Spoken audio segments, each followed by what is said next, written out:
Hola, hola. My name is Ricardo. I am the host of the Lucha Jovers podcast here in the Voices of Wrestling podcast network. We are a Spanish speaking show dedicated to discussing and analyzing pro wrestling from all across the world. From AW to CMLL, we talk about American wrestling, Japanese wrestling, and of course, Lucha Libre.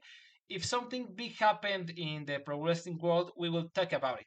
So if you know Spanish or have a friend that knows Spanish or want to practice your lucha libre pronunciations, go listen to the Lucha Jovers podcast right here in the Voices of Wrestling Podcast Network. Nos vemos por ahí. Hello, Voices of Wrestling listener. Dave Ryan here. Have you ever wondered to yourself how many hidden gems are hidden away inside the last years of World Championship Wrestling? Have you ever asked yourself how many tenuous gags can be made about the name Mike Enos?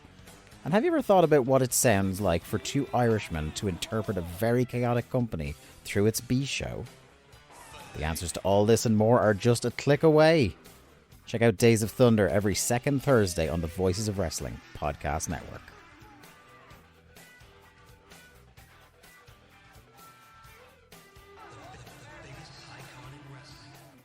This podcast is a member of the Voices of Wrestling podcasting network. Visit voicesofwrestling.com to hear the rest of our great podcasts, as well as show reviews, columns, opinions, and updates across the world of wrestling.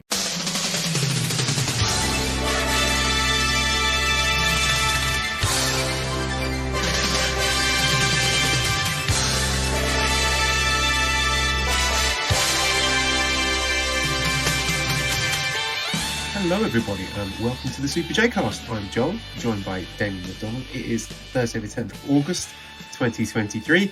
This is episode 269, a momentous episode. I think this is the first podcast I've ever recorded in the UK, isn't it?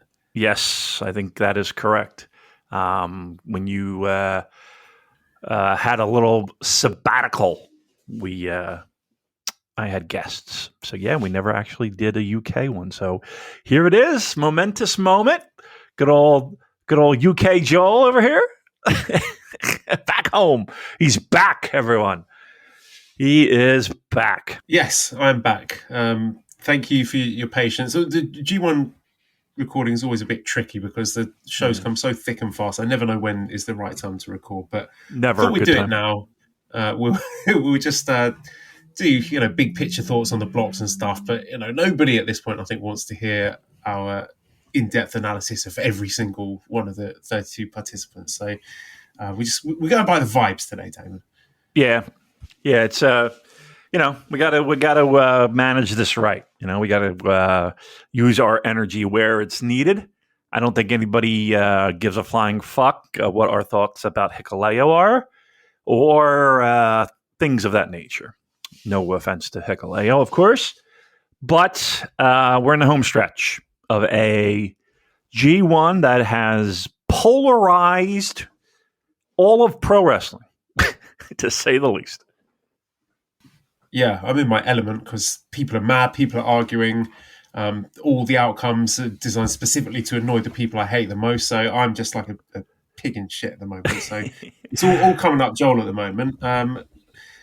We have like six questions from Antonio on the Twitter, and he's demanded that we answer them at the start of the podcast. No, I can't do it. I'm sorry. I'm not in the right frame of mind to be dealing with that nonsense at the start of the podcast. He demands that it's at the front. He did, yeah. Well, then we don't negotiate with terrorists, do we, Damon? No, we do not. Don't tell us how to run our fucking show. Come on. Do your own show. How about that? Yeah. Do your own goddamn show. Got a good question here from Andrew. He says, do you prefer, for me, do you prefer the 10 a.m. start times watching New Japan live in the UK or being in almost the same time zone as it was in Asia? It doesn't really matter, actually, because it's so the time, whether or not I can watch a show live is completely dependent on childcare duties. So right. Today I was like trying to watch Ospreay versus Finlay whilst I was in the bank with Esther on my phone, and I was like, "What am I doing? This is not a good way to be consuming the Grade 1 Climax." So I stopped then. So it just depends what's going on, really. So what about you? How much of this stuff have you watched live? Very little, in the sense that a lot of times it's the first thing, like when I open my eyes, I'll just grab the remote and pop it on. But honestly, it's mostly been on delay just because this month has been just for the birds, if you will. So yeah, a lot of the ways I've consumed this have been, there's been a lot of catch up. You know, it's like binge watch, 2 shows or 3 shows. Yeah, but rarely do I see. Like, I'm not waking up that early, and I'm trying to get like the schedule down for myself, and it's just, I don't know, not working. Anywho, but yeah, it's hardly ever live in the moment, and I just try to stay away from any spoilers. But here's the thing with the spoilers too. Like, I don't know if it's just me reaching a certain point in my life or what it is. I don't care about spoilers. Like, people could tell me all the results, literally everything, and I'll watch. I'm still going to watch, but like, I don't know. I just kind of, I don't know. It's the journey, not the destination for you. It's just like, yeah, I don't really.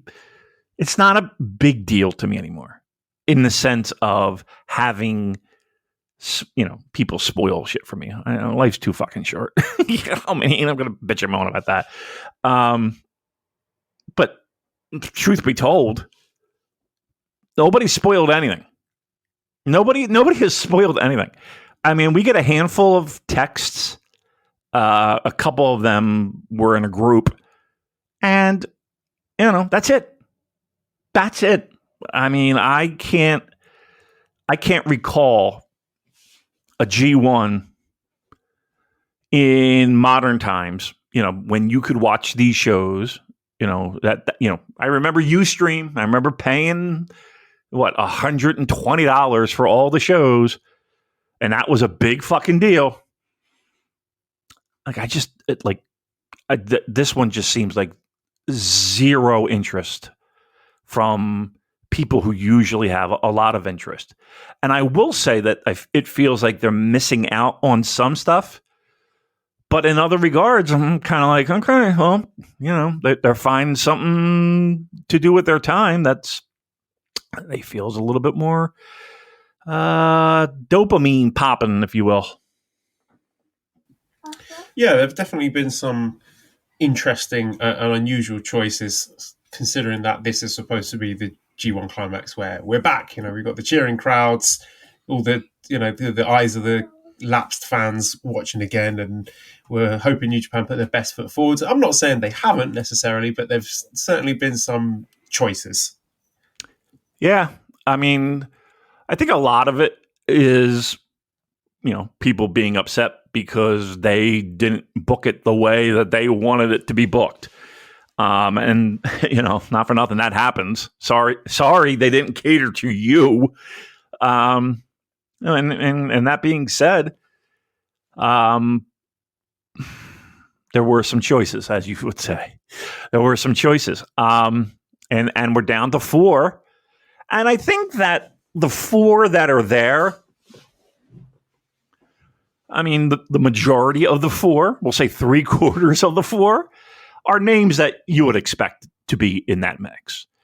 And one who's, at this point, I can't think of anyone who is more hated. So it's, and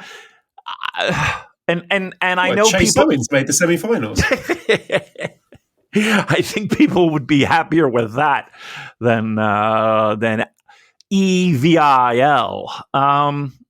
Sorry for the spoilers there, but I got to be honest with you. I'm not that upset by that. I mean, yes, of course, we would all love to see the greatest possible matches we could possibly see. Yep, I would love it. I don't want to say this like it's because we've seen some pretty great stuff. Maybe just not in the volume that we had hoped for. But I'm okay with this. You know what I mean? Like I'm all right with it. I mean, Ospreay, Okada, Naito, okay, and Evil. And Evil again. I can't think of any a pro wrestler alive today that's more universally despised. And I know people are going to be like, "It's not the right kind of heat, man. It's turn the channel heat." Okay, I mean, I can't tell you what to do, but I just can't believe everybody losing their fucking mind over this. Let's dig into that one then. So we have a question here from Tarzan Boy who says, do you think New Japan has sacrificed quality too much in favour of storytelling this G1? Evil progressing instead of, e.g. Shingo Ishii has meant boring, lazy matches for the latter stages instead of the match of the year candidates. Feels like the work rate in New Japan is getting a bit diluted this summer. I am a pervert and a contrarian, and I'm always sort of going to lean towards cheering for outcomes that are going to annoy the most number of people. And look, it's difficult to discuss these two matches. I mean, let's talk about Evil. So he is through to the semi-finals. He's going to face Okada. And there's a big part of me that actually really wants to see an Evil versus Naito final. You know, run back that feud from 2020 that all the Western fans hated so much, just to see the meltdown. Like, if Evil gets that pin over Okada in the semi-finals, there will be absolute chaos, and I'm here for it. Yeah. Look, I get it. I mean, I kind of leaned the other way in the sense that, yeah, I look forward to this time of year because it's usually pretty great. Right. And I don't know if we're going to get that necessarily if Evil does win. You know, an ideal scenario of like an Okada will or even like a Naito Okada would be pretty nice. But look, to answer the question, I mean, I think the proof is in the pudding, right? This is not New Japan 2020. This is not New Japan 2019. It's just not. And I know that there are a lot of people that are massively disappointed with that.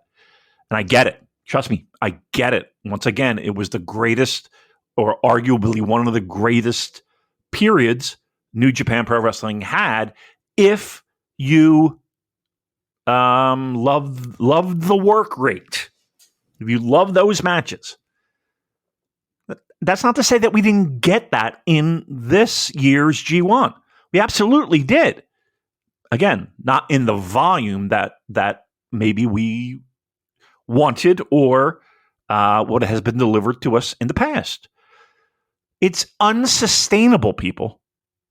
It's like kiss the ground that you walk upon and thank the lucky stars that you wake up every day and you were a part of this. Be thankful because it's unsustainable. It's impossible. Every single promotion has this. There have been numerous promotions that have just caught fire. And if you love the pro wrestling, you can go through history and be like, oh, what a great period that was, or what a great era that was. And then you could fast forward the clock and be like 2 years later and be like, what in the fuck happened? It's just unsustainable.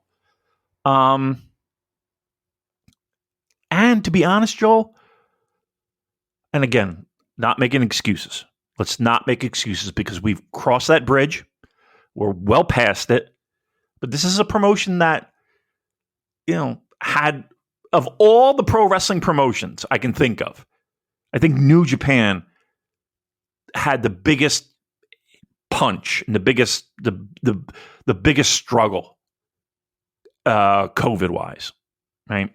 Like trying to run a pro wrestling promotion that's primarily based off of ticket sales through COVID. It was a tough one. Is it disappointing that being on the other side of the bridge now, like crossing that chasm, that this is the product that it is? I get it, because I am too. I can't sit here and lie and tell you that everything is roses. It's not. But it's a different fucking New Japan Pro Wrestling. And if that turns people off, that turns people off. And trust me, and I'm not going to sit here and be like, all of Japan has said, because that is not the case here. But I will say, was it Obari that tweeted out? And then people responded to his tweet and just fucking pounced on him. And I'm not talking about Western fans. I'm talking about in the country of Japan. I've never seen anything like it, to be honest with you. It was fucking amazing how they went for the throat. They were not happy, the people that were responding. Are there people that might like and enjoy and appreciate? Yep. But I think this would be a good time to bring up that the live reactions that these matches are getting in the arenas. Mm-hmm. It is getting a lot of heat. People are noisy for it, and when you compare that to stuff that people don't care about, like any Chase Owens match where they're just sitting on their hands and you can hear a mouse fart, people are into it. And there's a discussion to be had about that. Like, how do you reconcile that? The fact that the people in the arena seem to be reacting to it and enjoying it, with all the complaints we're hearing from, it could be a noisy minority. I don't know, but I don't have the data at my hands. But how do you reconcile the live reactions to the reactions we see online? No, I agree. I mean, and maybe they're cheering because they really are booing.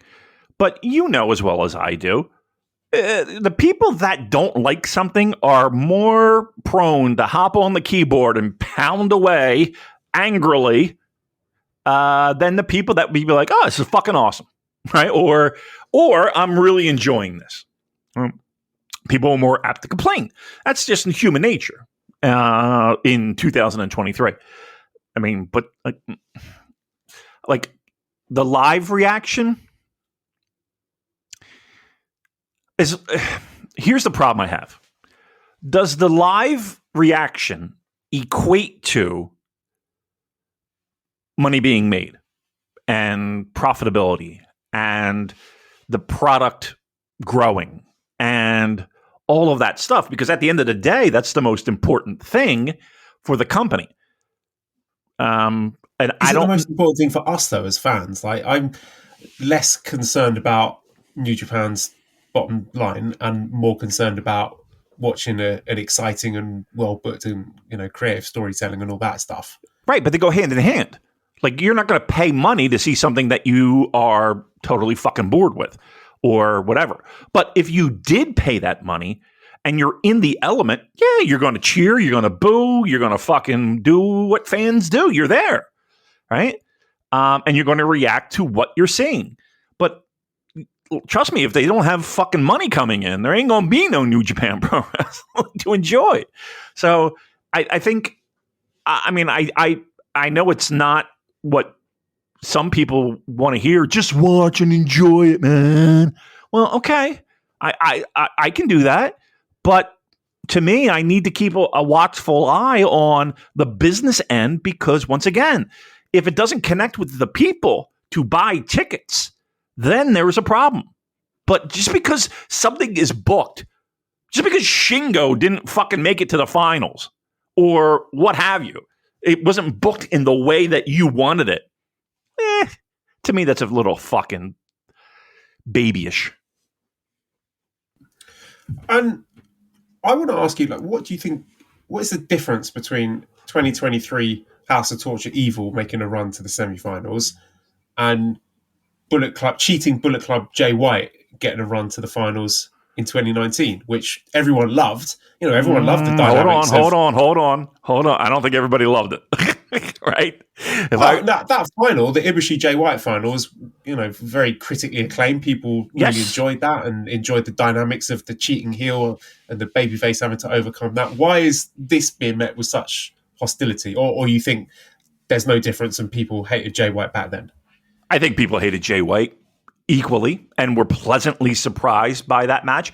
And trust me, there were people that were just like, I don't necessarily agree with it, but there were people there that even after the match was done, was just like, okay, that was there, and didn't appreciate it as much as, say, I don't want to bring Kenny Omega into the fucking conversation, but Kenny versus fucking Naito, or even like something like Tanahashi against Nakamura.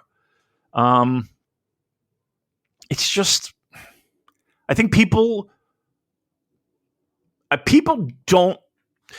got into New Japan Pro Wrestling not for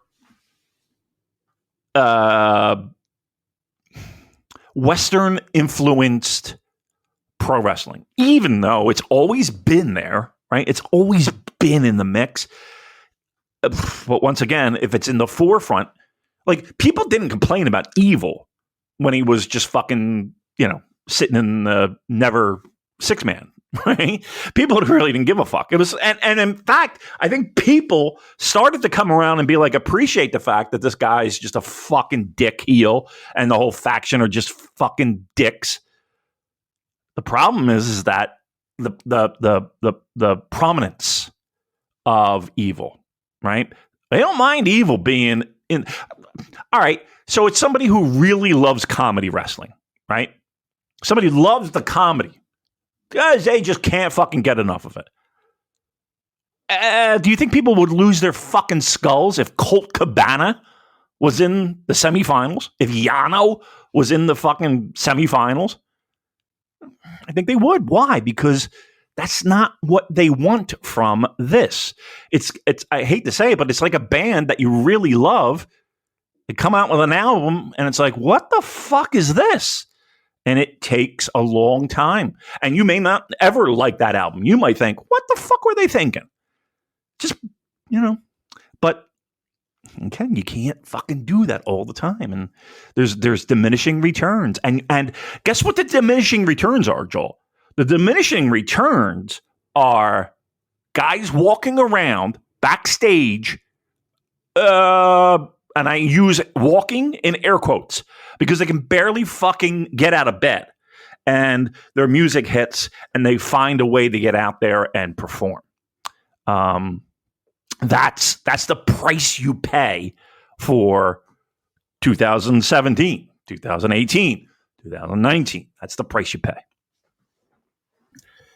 Well, we discussed in our preview that the potential Evil versus Sonata quarterfinal is like Gedo waving a fist at you. It's a threat. It's always hanging over you. Like, I could put Evil Sonata. If you're naughty, this is what you're getting. And you mentioned it, that Evil and House of Torture have been booked like absolute jobbers, comedy jobbers over the last, 2 years? Yep. So do you think that there's an argument to be made that Evil needed this run in order for there to be some sort of threat and some sort of peril? Because if he's losing all the time, then no one's going to get invested in it. No doubt. And the problem is that you're deciding, you're making that decision during the time where people want the best pro wrestling they can deliver, right? I mean, if they did this during World Tag League, or if they did this during whatever and just, put them back on the fire and heated them up, I don't think you would hear as much, complaining.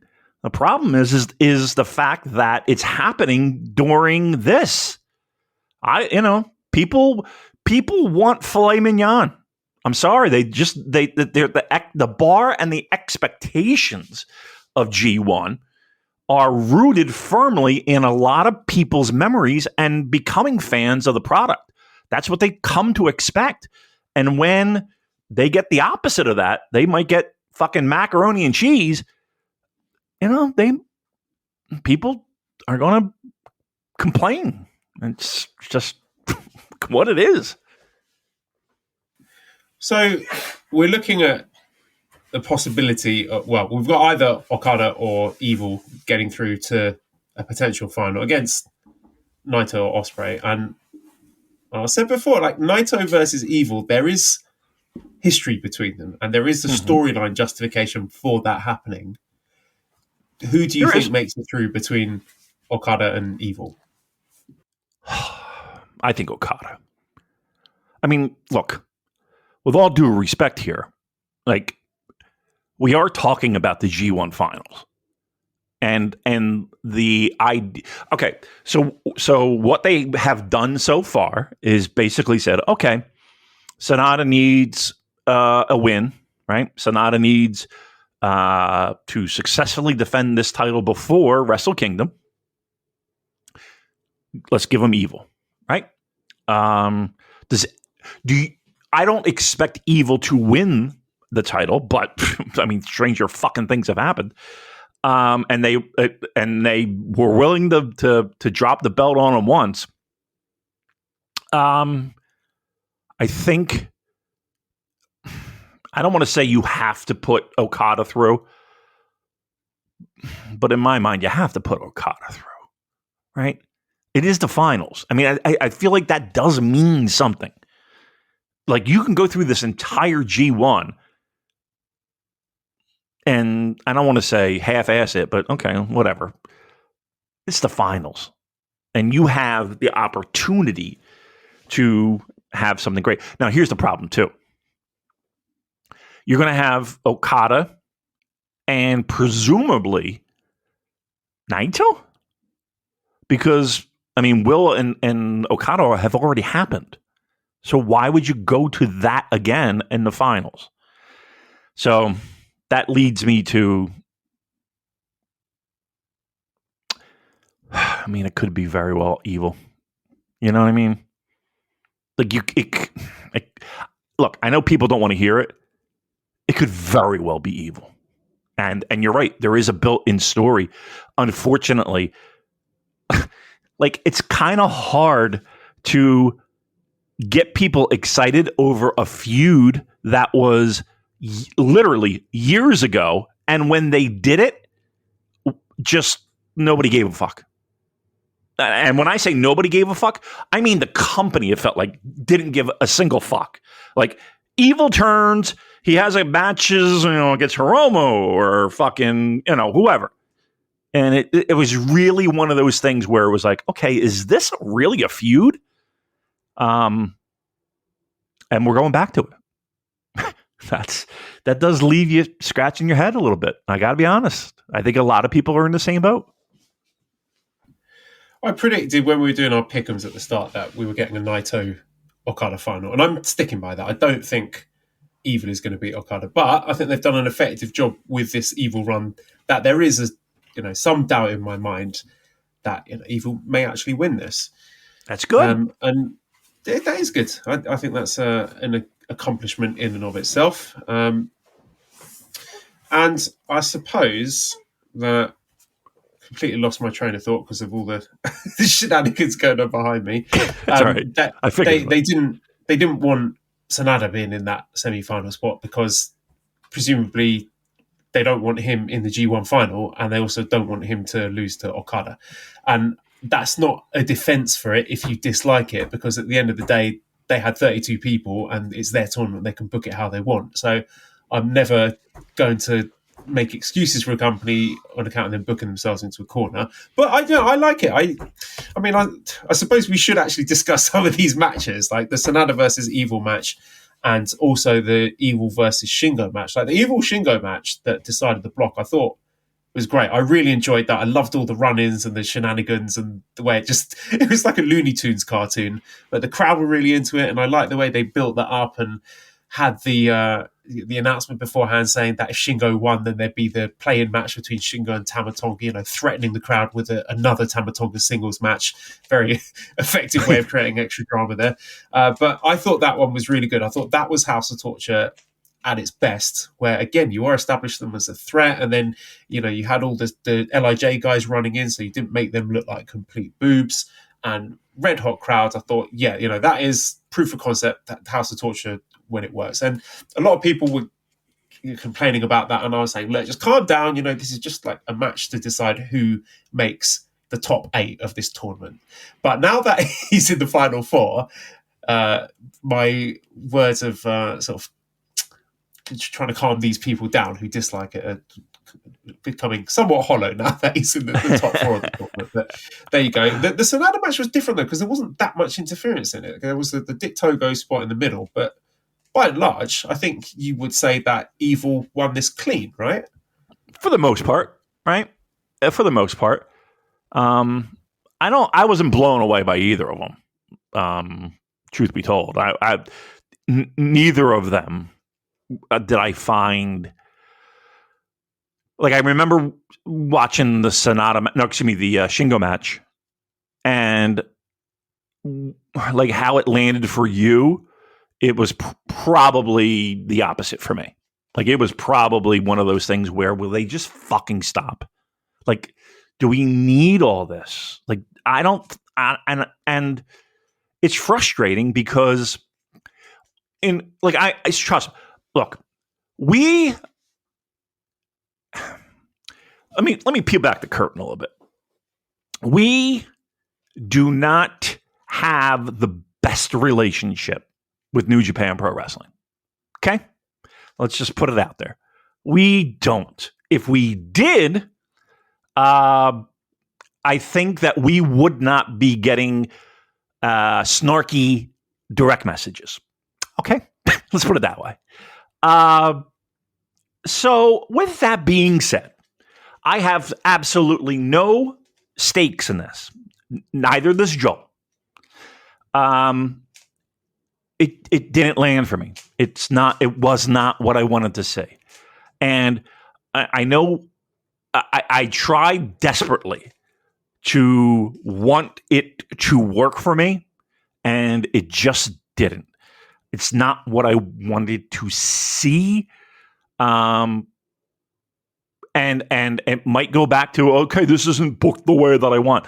You could have had Evil do what he does, just not with the fucking, just, I don't know. I think everyone loses in the end with that. Like, I just feel like there's only so many times you can go to the well with that in a high profile spot and not frustrate and not disappoint people who, again, once again, I hate to put this extra glitter on G1, but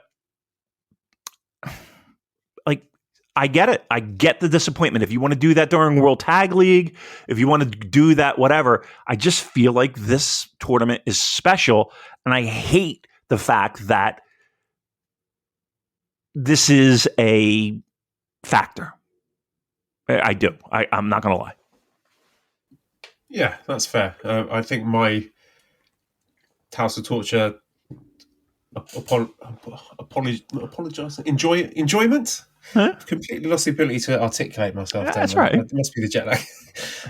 There it is, I'm kicking probably in the minority with that. And I will never be out here telling people that they're wrong for disliking it. And I completely understand the complaints. Like, for me, I find it quite entertaining, and I think there is a place for it. But I accept the concerns that maybe the semi-finals of the G1 Climax is not the place. But I'll be interested to see how that Okada match plays out, because the Shingo match and the Sanada match were very different in the way they were laid out. And part of that could have been because of the nature of the Ospreay versus Finlay match, which had a lot of interference itself, which we'll discuss that soon. But I'll be curious to see if they go with one of those similar blueprints for the Evil Okada match. Me too. I think that's a big. I think it's a big factor, though. Like, Evil can win. I got absolutely zero problem with Evil winning. Give me a good match. Like, unfortunately, the interference and the nonsense does take away from my enjoyment from it. But if Evil beats Okada clean as a sheet, okay, I really don't have that much of a problem with that. Here's the thing. You want my hot take? I find all the interference and shenanigans more entertaining than Evil trying to wrestle cleanly. And again, that's just me, but I thought the Shingo match was a lot more entertaining than the Sanada match was today. I didn't think that the Sanada match was bad, but again, he was sort of channeling LIJ Evil, who I just didn't really find that interesting. I hear you, because the issue is that I don't think anybody thinks Evil as a guy who can deliver, given all the opportunities that he has, to be that top tier New Japan guy, right? He's proven it time and time again that he's not. So the idea of, okay, we're going to put him in this spot and fingers crossed, please give me something good that, we can sink our teeth into as a pro wrestling fan. Okay. He's never delivered, or it's been kind of delivered. But then, okay, now the second option on the table is him and shenanigans. Okay. Well, what do you want? Do you want to be bored to death with a, classic New Japan Pro Wrestling main event? Or do you want something that's fast-paced, chaos everywhere, fucking bodies flying left and right, people going left and right? If you have ADHD, I mean, it's fucking fantastic, I'm sure. By the way, I have ADHD, and it's not fantastic for me, but I'm just saying. But you get my point. You get my point. All right, well, maybe let's step away from Evil for now and discuss the other semi-finalist, so his opponent, Kazuchika Okada, who defeated Zack Sabre Jr. today, a 21-minute match with the Rainmaker. I have less to say on that match about Okada than I do about Zack. I just want to throw flowers at Zack because I thought he was just outstanding. And the way he's developed and become more muscular, and he's really sort of roughhousing Okada in this match and had counters for all of his moves and was just basically beating him up.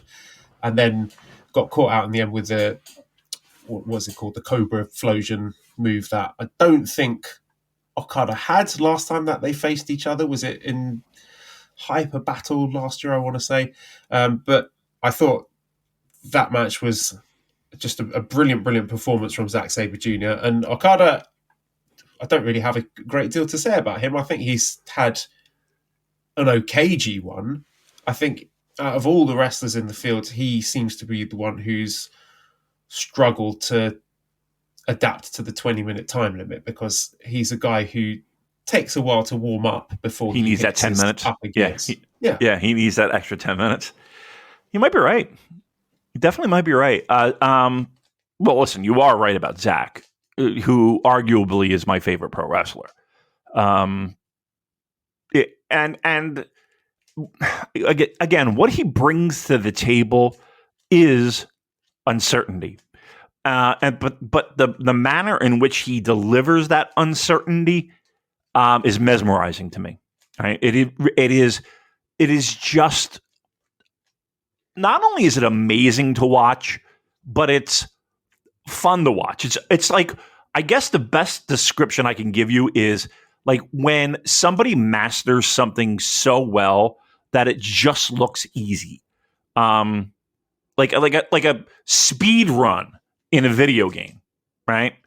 Like they're just going and doing it and flawlessly. And that's, or like watching someone play like Guitar Hero at expert level and not missing a fucking beat.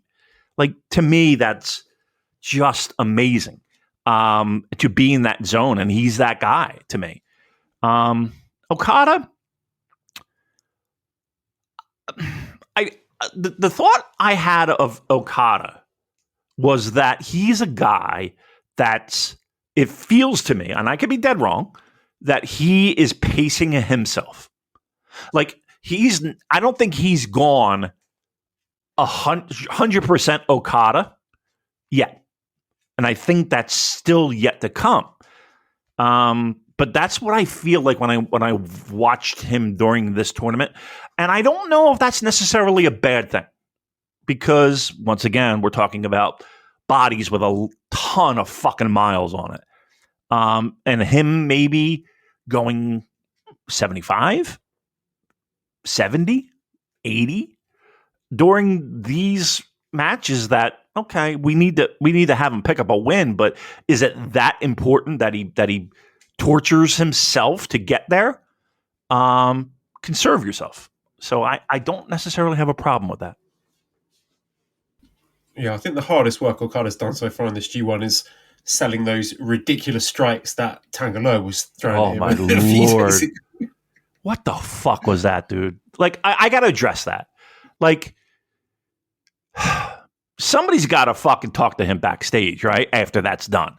And be like, what in the blue fuck was that? Like, seriously.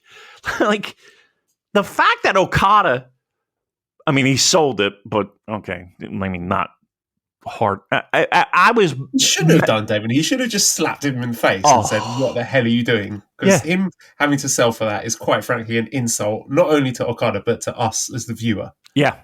Yeah. Not only were they weak, they had so much daylight. It was just, I swear to you, after that was done, I had to rewind and watch again, and I was just mesmerized by how absolutely awful that was.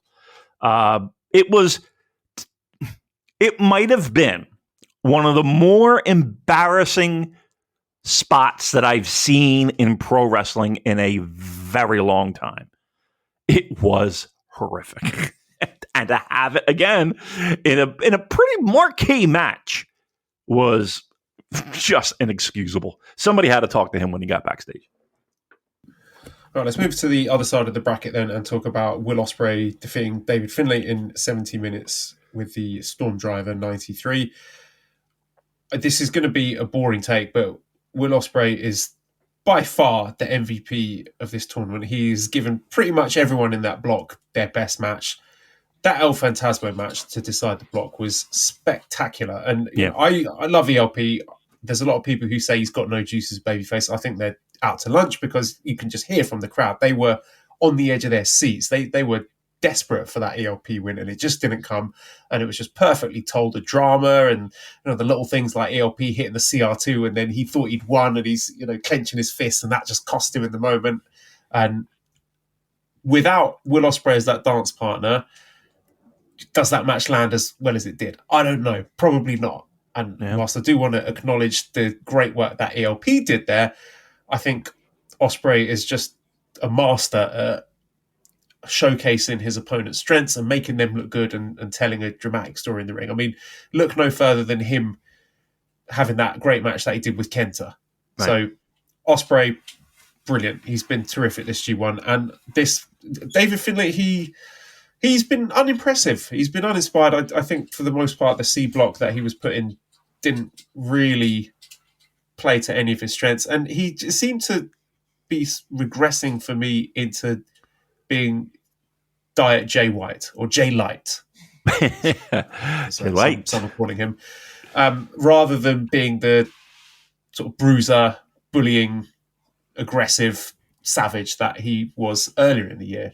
He just seemed to be sort of falling back onto Jay White style tropes in his matches rather than doing his own thing. However, I think in the Shingo match and definitely in the Ospreay match, I saw more of the David Finlay that I enjoyed at the start of this turn. And I do think a big problem at the moment for him is Gabe Kidd looming in the background, because I think Gabe Kidd is just doing everything that Finlay does better than him. But just to discuss this match, I thought this Ospreay Finlay match was outstanding because it just had a bit of everything. There was all the sort of faction drama with Cobb being sent away and O'Khan trying to take on the War Dogs, and that's laid the groundwork for what I think could be a really great tag feud between those four guys. And O'Khan lying over Will Ospreay's body to try and protect him, and Jeff Cobb launching him off the side and him having that little moment there. So there was all that great drama with the tables and all of that. And the shillelagh, and that all made sense to me because, David Finlay is a guy who, if he thinks he's going to lose the match, he's going to do everything that he can to try and cut those corners and make sure that he doesn't. So for me, again, the purists out there who, they're my pure Bushido, Shin-Nihon, I don't want to see any interference. Fine, okay, we've had that conversation, but I thought it really worked here. I thought it was very dramatic. Moreover, when they got that stuff out of the way. I thought the technical quality of the match was brilliant. Like some of the sequences and the exchanges down the stretch. There was one where Ospreay was coming flying in with the hidden blade, and Finlay countered it into a backslide just absolutely seamlessly. I've rewatched that about 3 or 4 times just because there was he didn't miss a beat. It was so smooth. So I was so impressed with that. And some of Finlay's bumps that he took, absolutely flipping inside out for Ospreay strikes. Just a tremendous wrestling match, and I thought it was brilliant. I thought that might be my favourite match of the tournament so far. Yeah, I mean, look, there's no question in my mind that Ospreay is an MVP winner. Like, I don't think that there's anyone else that you could say that. Now, there have been, guys who maybe even have outperformed what people have expected, right? I think to a certain degree, Eddie Kingston might be one of those people on that list. I think Gabe Kidd. There's a few that you can put in that list. But you're right. Every person to a wrestler who wrestled Will Ospreay had their best match. It's crazy how good he is. I think I am most disappointed in David Finlay, and I'll tell you why. I think for people who have made it out of this pandemic with, rainbows in their eyes and just thinking of what can be and what could be, and the idea of pivoting to David Finlay as a pretty focal point in this promotion. I think even if you were going to say, okay, he's a heel, he's a leader of the shittiest fucking dirtiest beside, but House of Torture technically is kind of Bullet Club at this point. I mean, it's so fucking gray at this point. Who knows? But okay, part of Bullet Club. I don't even think that this tournament helped him in that regard. And I really, really, really not only wanted, but thought it would be his coming out party. And he was going to quiet a lot of people. And I just think that the noise of people questioning David Finlay. I mean, there's a lot of people that are probably taking fucking victory laps, thinking that this was not a good idea or this wasn't the person or what have you. Look, to date, besides that Will Ospreay match, give me what else? Give me what else? Not only in G1, but like in general. It's been a lot of promise. It's been a lot of potential. It's been a lot of okay, let's give the guy a fucking chance. I mean, so far it doesn't feel like it's working. I'm not going to lie. And the problem with New Japan is this. They are going to go with it. Whether it, they are going to, they're going to go with it. We've seen it in the past. So I'm hoping better days are coming, but you would think that this would be it, and it hasn't been. Yeah, I mean, for all the fantasy booking people might do about Gabe taking over as Bullet Club leader, I don't think it's going to happen. No. What do you do with David Finlay then? Like, unless his contract is expiring sometime soon, and that's a neat way to transition out of that, and he goes off to WWE or whatever. I don't see that happening. So I agree with you. I think we are stuck with David Finlay as Bullet Club leader for the time being. So.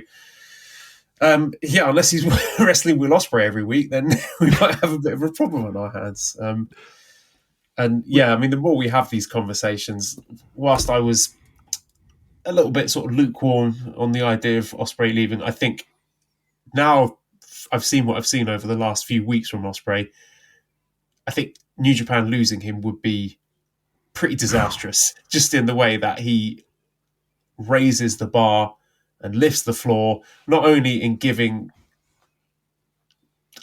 just as we said, giving people who are the shit wrestlers, giving them passable matches, and giving the decent wrestlers outstanding matches.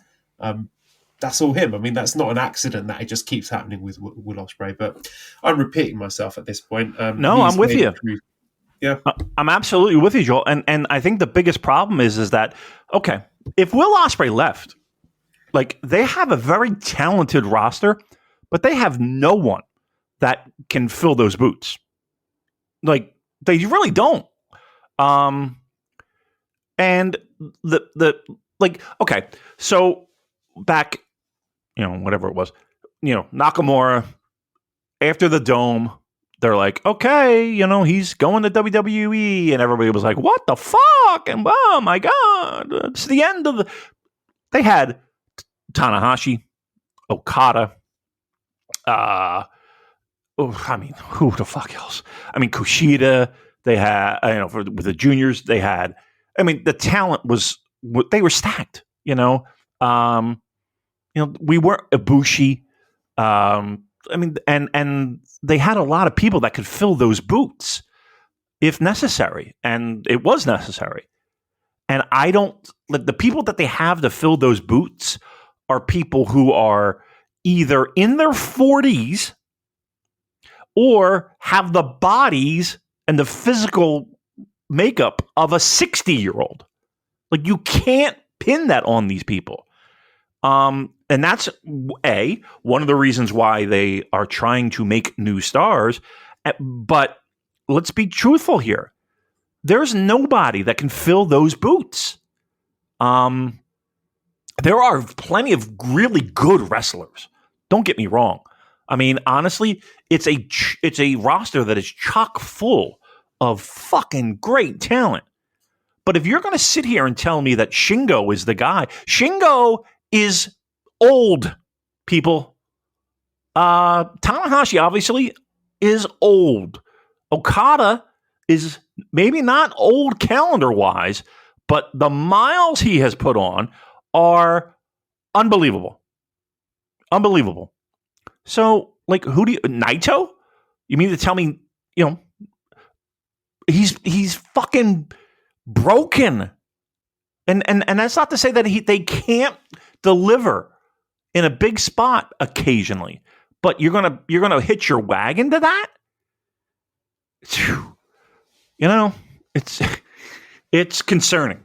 Like, losing Will Ospreay would be, I'm not going to say the fucking company is going to, by any stretch, but it's going to be noticeable.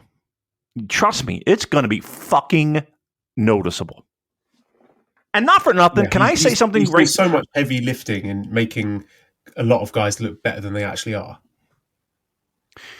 And that's fine to do, but right, when it comes down to it, I mean, I'm going to be very truthful.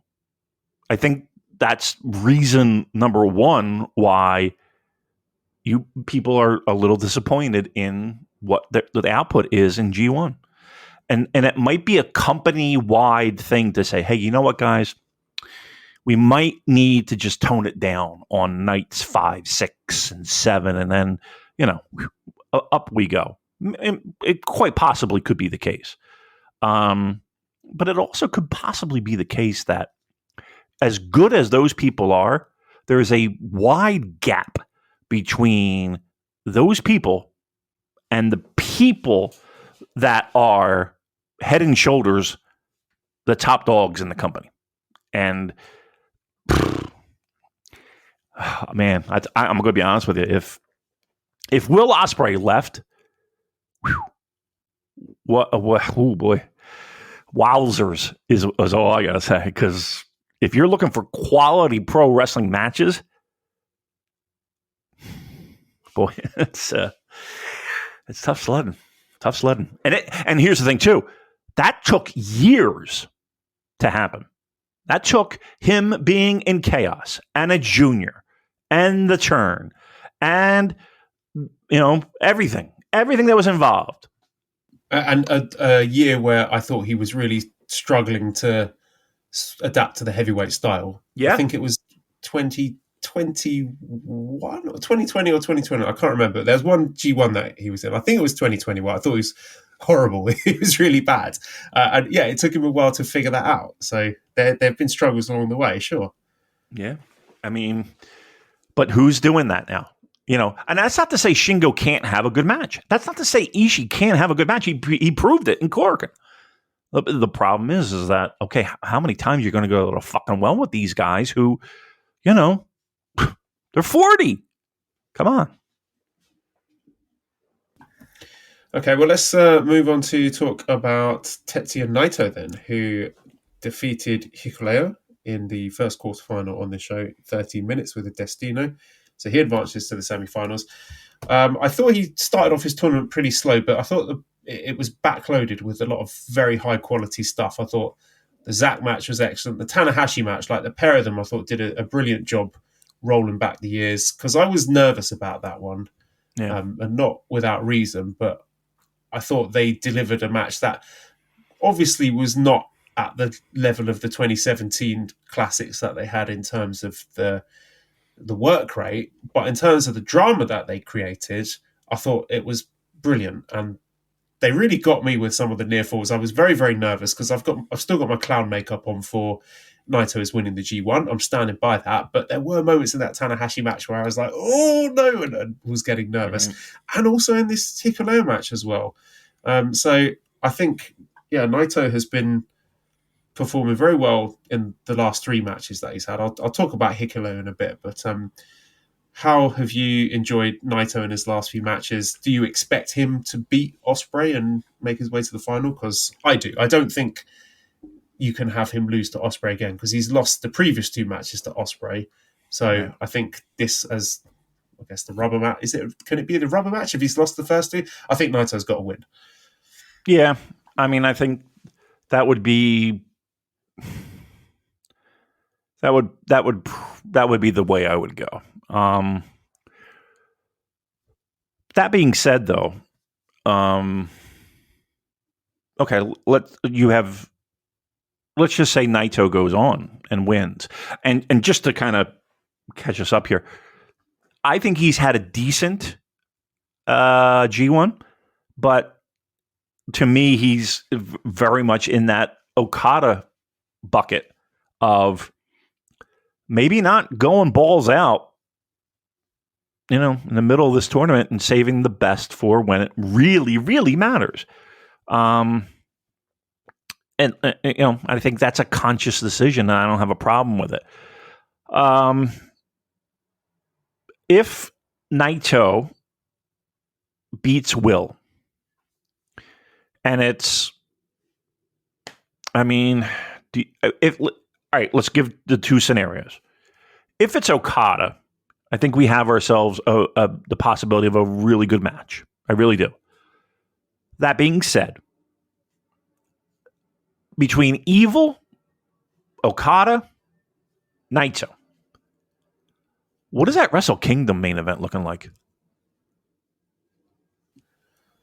The speculation is Sanada Naito Wrestle Kingdom main event, which makes sense story-wise, but it doesn't excite me, to be honest. No. I mean, we've seen them wrestle each other plenty of times. We saw them wrestle each other in the New Japan Cup. It was okay, but part of me is hoping that they get the belt off Sanada somehow before Wrestle Kingdom, because him going into Wrestle Kingdom main event, I'm not there. I mean, I've enjoyed Sanada this year. I think he's been all right. He's had an okay tournament. I think he was shown up by a lot of other people in his block. And Naito versus Sanada doesn't get my juices flowing for a Tokyo Dome main event. No, it really doesn't. Like, in fact, it's kind of, I mean, for me personally, it's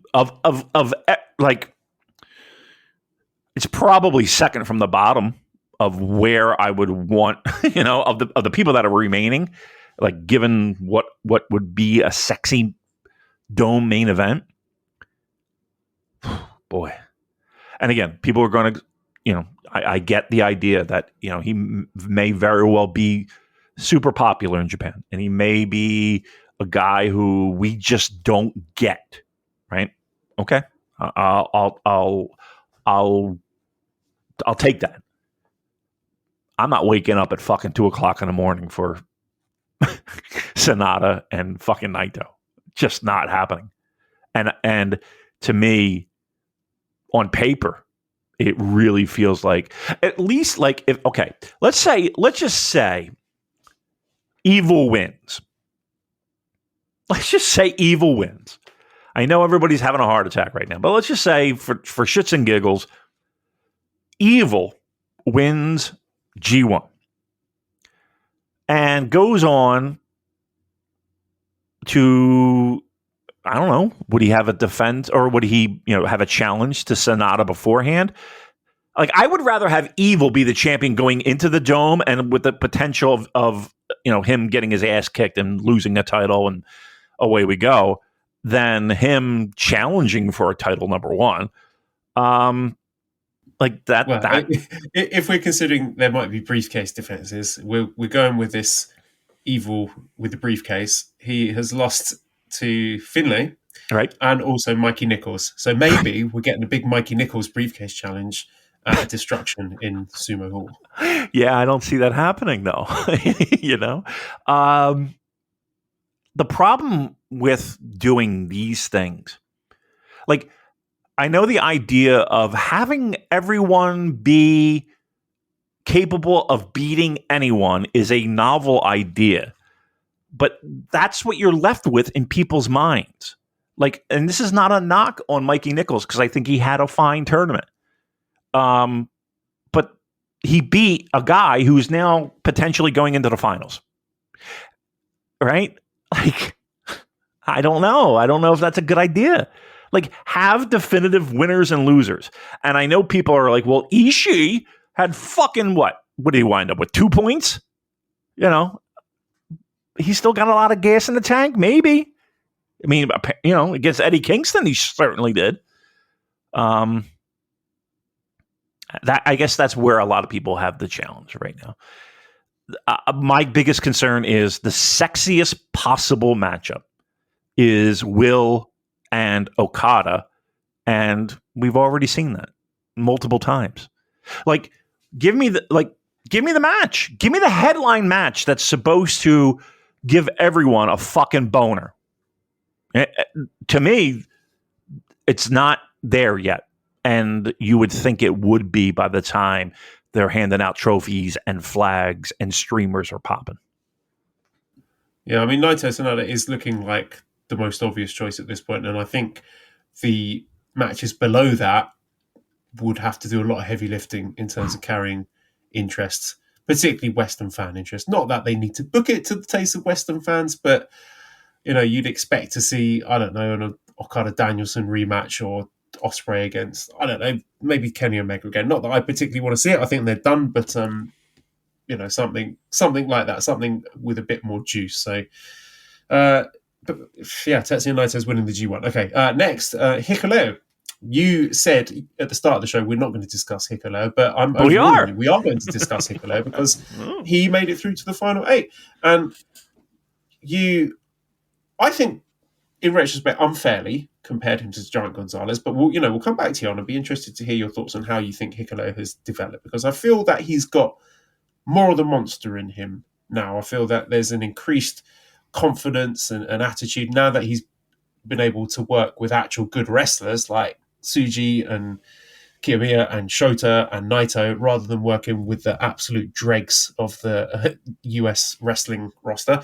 But just even the little things, like the little roars and growls that he's doing at key moments in the match, and the way he's been booked more strongly now. He's like the Musketeer killer, the way that his tournament was backloaded with those wins coming at the end. And I feel he's proved a lot of doubters wrong, because I've talked about the crispness of his strikes and the slams, the velocity of his slams in particular. But I think his pacing, his sense of acceleration is very good. He's building together little signature sequences where like he's manhandling his opponents and asserting that physical dominance that we wanted to see in a more impactful way than he had been doing before. And also I think working a really nice variety of creative and well executed counters, like, you know, choke slams coming out of nowhere and last ride power bombs and things like that. I mean, I still think he's a bit too versatile for his own good, because he bumps extremely well for a big man, and I think maybe his opponents are underselling their ability to lift him. Shota did that really well, but I've not seen other people doing it. They should show more of a sense of a struggle. But he's finding his lane. He's finding opponents who can play to his strengths. I think he needs to get a heater to speak for him, because his promos are still awful. But the crowd are getting into him, and I've been the Hikuleo cheerleader. Like, no one has been singing his praises more than me. But even I am surprised that he made it through. I was caught off guard by that. It's not what I would have chosen. And I get that, seeing as the whoever came second in that block was going to get eliminated by Naito anyway, that I figure they wouldn't have wanted that to be Shota. They didn't want Shota Umino to lose to Naito again after he lost to him earlier in the year. But, you know, I thought there would have been value in having Shota having another Naito match where he loses, you know, even more narrowly, and set up Naito as the big sort of hurdle for him. But obviously they see a lot of upside in Hikuleo, as I do. I think with the right booking, as he's received recently, then he could be the next Fale. And obviously he works a very different style to Fale and projects a different energy, but it seems to me that could be the function that he serves on the roster. Okay. I've been hearing could be since fucking Don Callis was a color guy. You know? Like when does the potential turn into when does the promise turn into the reality? Well, I think this is it now. Like, I don't think he's going to make any more dramatic improvement, because he's 31. He's not a young man. No. And yeah. So, what are your thoughts on the last few matches that you've had? Have you been more impressed by him, or you think there's not much value there? I mean, I hate to be negative, Ned, but if this is it, like if you're telling me that this is it, I don't think the juice is worth the squeeze. I don't. I think there are, maybe not within this promotion, but like, I don't know. Like, to me, he's not even in my top 30 big men. You know, like, I'm just, and I say that of all time. And maybe that's very unfair, but like, would you consider him in the same breath as some of the monsters of pro wrestling? Like, I don't. So like, if this is the ceiling and the investment is, you know, this is the payoff, like, are we really going to do fucking cartwheels here over Hikuleo? Because I don't know. I mean, to me, that's a spot that, I don't know, I would think it would be pretty valuable. And I don't know if that's the best fit. And like, are we just shoehorning him in because of potential? Like, you're right. He's 30-something years old. Like, okay, this is not a 21-year-old. Where are we going with this? If, again, would you put a title on him? Are you putting are you putting the U.S. title on him? No, I wouldn't. Right. I think a strong title, never title would be the level for him. Okay. So this is the monster of your promotion. He's an obstacle. He's a hurdle for the other guys, you know, like your Musketeers to overcome. Okay. I mean, yes, that's what he'll be, but like, all right, let's put it this way. Peak Fale. Or Hikuleo. Peak Fale, because I thought, you know, the way Fale projects himself, that Fale had that monstrous aura about him that Hikuleo does not have. Yet it could come. How? Maybe not. Again, I don't want to deal in what ifs maybes with you. I don't. You're look, not buying them. I'm not going to buy them because here's the problem. Like, I've been waiting and waiting and waiting and waiting and waiting. He's got all the physical things that you would think would be like, wow, this guy is awfully impressive. I mean, he's not even in the ballpark of Fale. How about that? He's not even in the fucking ballpark of Fale. Do you think it is necessary for New Japan to have a big guy on their roster? No, it's not. It's not like a requirement, but that's what he has to be. I mean, he's not going to be fucking Tiger Mask, is he? I mean, he's. I mean, physically, he's just a monster. Except he's the friendliest looking monster. He's the fucking guy from Bugs Bunny. The orange guy. That's who he is. I don't know if that's a more hurtful comparison than Giant Gonzalez. He's just actually taking this guy to the woodshed. I'm not though. But that's what he. But like, I can't dance around anymore. I can't wait anymore. Like, come on, shit or get off the fucking pot. And has he improved this G1? Sure, but he's nowhere where we need him. Like if we're gonna have a monster, we've got the fucking Jolly Green Giant. That's what we got. We do not have a monster by any stretch of the imagination. Well, let's then sort of give big picture thoughts on other entrants in the G1 as it comes to a close. I think looking at Block A, we have to discuss the elephant in the room, which is the booking of Kaito Kiyomiya, which is a massive victory lap for us because we told you from day one, before the bell had even rung of this tournament, that he wasn't making out of that block. While everyone else with a podcast out in the streets fancy booking wins over Okada and runs to the final, we looked at the facts, the historical precedent for how New Japan treat their domestic partners, and Kaito got absolutely big lead here. I mean, he had 2 wins. He beat Chase Owens and Tsuji. He finished 6th, Damon. We were the most sensible and realistic people in the room on his chances. And yet they somehow even managed to fall below that, because at least we were speculating he might get a Sonata title shot out of it. And I certainly wasn't expecting him to finish 6th. And look, this is not even a reflection on his skills as a wrestler, because I think the fans love him. I think he's been really good in this tournament. He works a body part really well. Maybe he should have worked heel in the tournament as an outsider, but I'm kind of glad he didn't. I think he's a natural. He's got all the tools.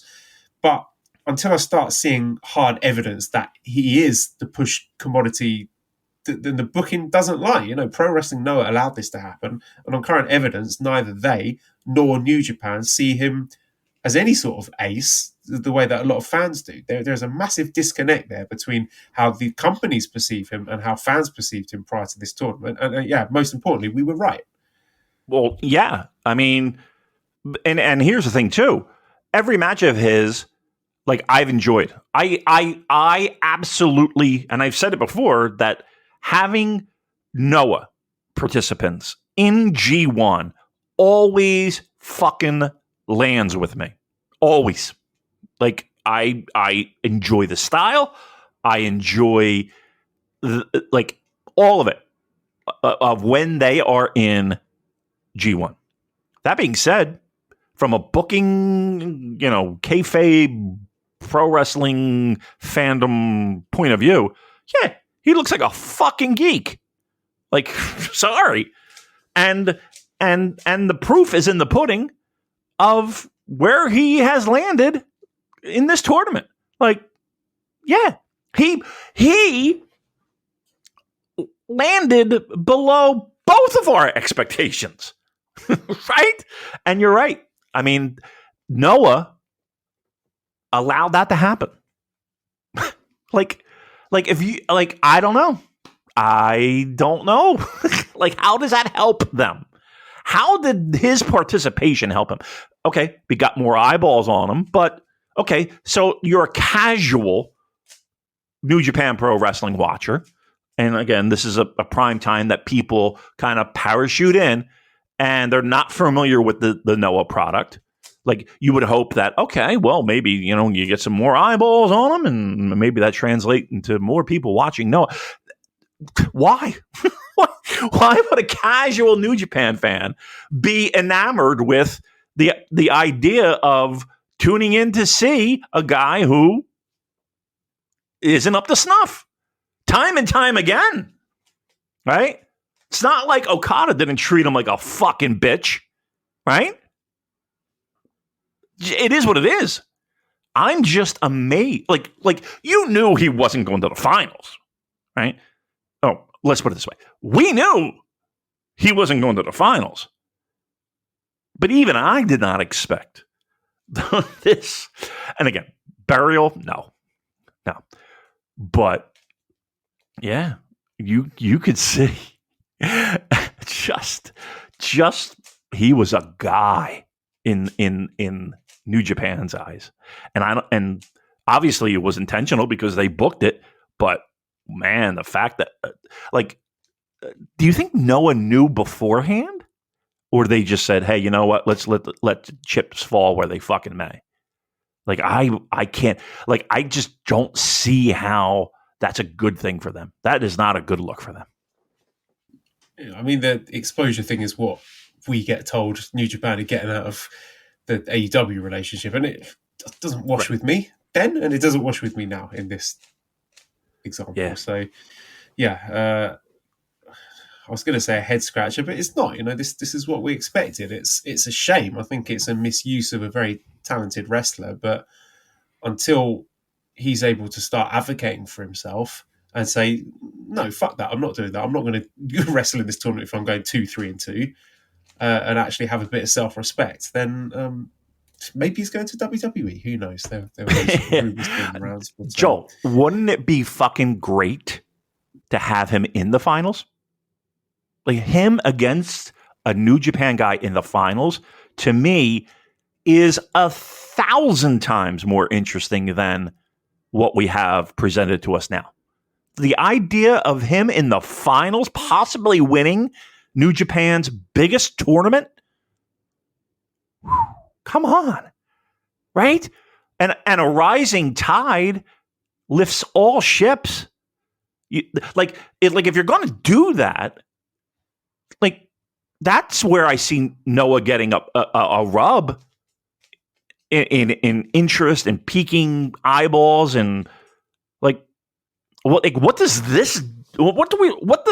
the booking do for either promotion right now? Oh, okay, great. We're kicking the shit out of a guy from Noah. That's what it has come down to. And you mean to tell me that him in the finals against Okada, against Will, against whomever, Naito, whomever, defending the honor of New Japan, they got to win the fucking thing. They got to win their own tournament. Like, to me, that's 1,000 times more interesting than what's on the table now.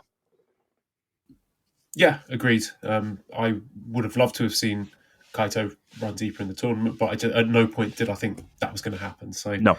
There we go. I'll be curious to see where he goes next, because if he just, he's missed the N1 for this. If he just sort of goes back to known as, just the guy there, then that's very, very strange indeed. But we'll wait and see. I mean, he's young enough for there to be a few twists and turns in his career yet. But yeah, it's not been an impressive Grade 1 climax for him in terms of the points, at least.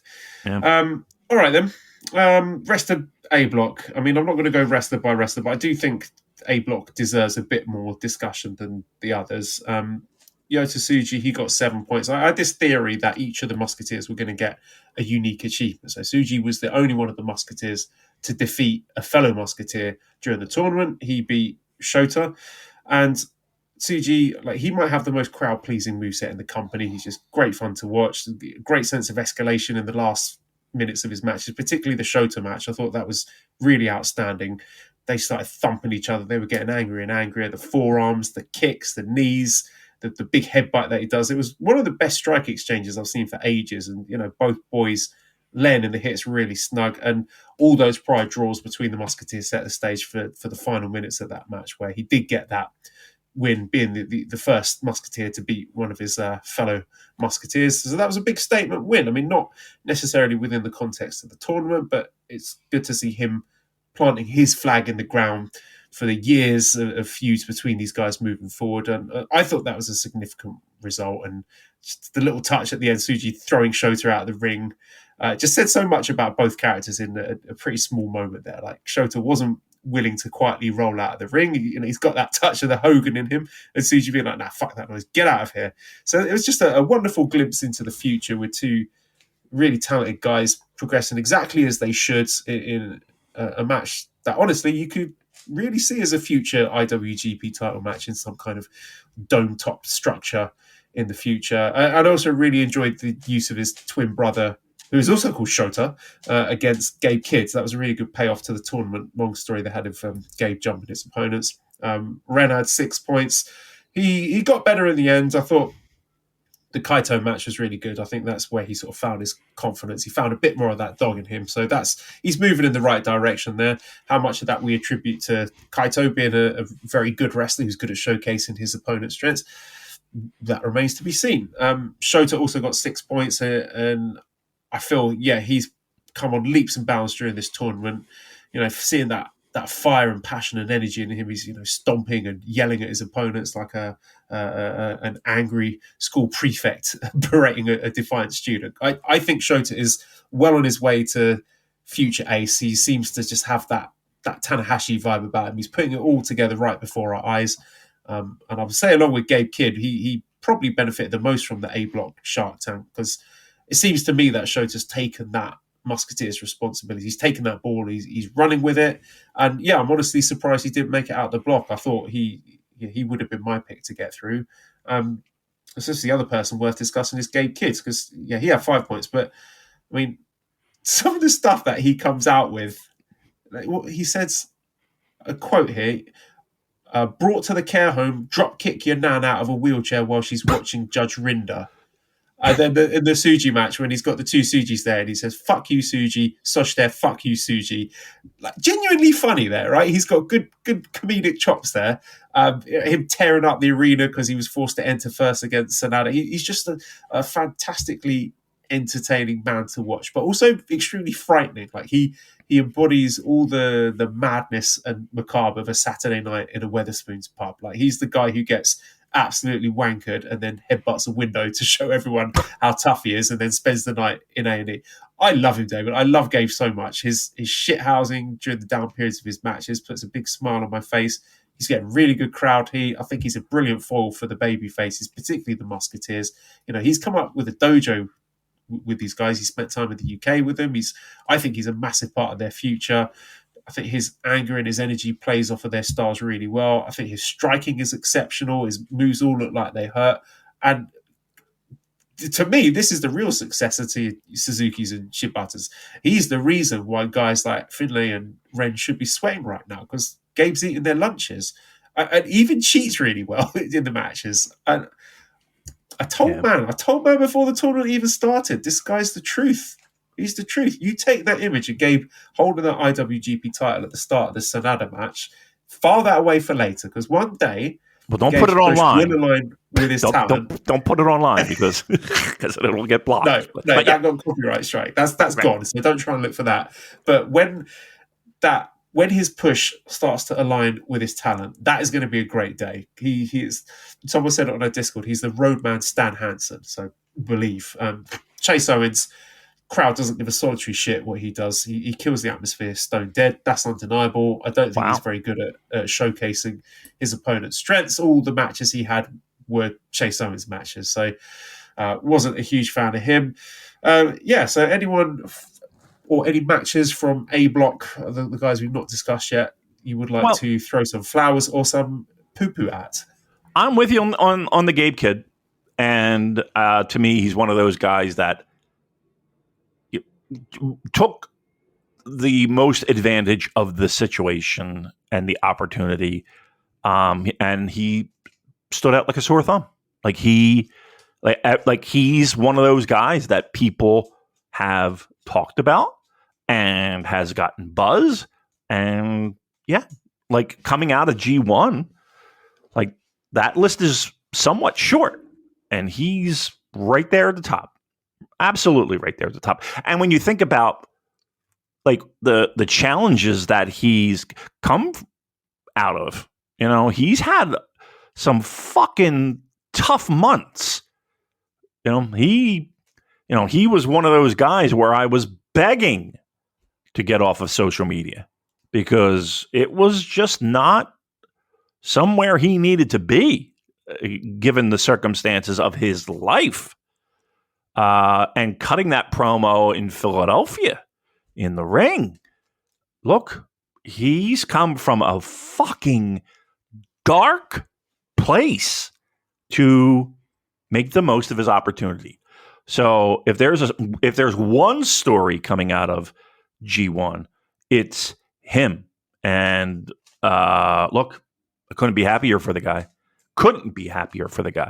And hopefully here's what I hope. I hope that there was a moment where he's in his hotel room and he is lying in his bed, and maybe he has a strong zero with him, maybe an onigiri, maybe some sweet treat, and he just takes a moment to recognize that. I hope he's had an opportunity to do that because it's well earned. The Musketeers, like sometimes I think it's things that we try to give to them as kind of like little milestones and little things that in 5 years we can rewind the tape and say, oh, this leads to where we are today. And I got to be honest with you. In the past, I would have all the confidence in the world that would be the case. And I don't know if I have that right now. I don't know if I have the fact that there is that long-term breadcrumb, little Easter egg kind of thing going on with the New Japan booking. I just don't know. And I say that only because it's somewhat hasn't happened in recent years, has it? Like the idea of Okada chasing Tanahashi and, losing the big, and even Naito, right?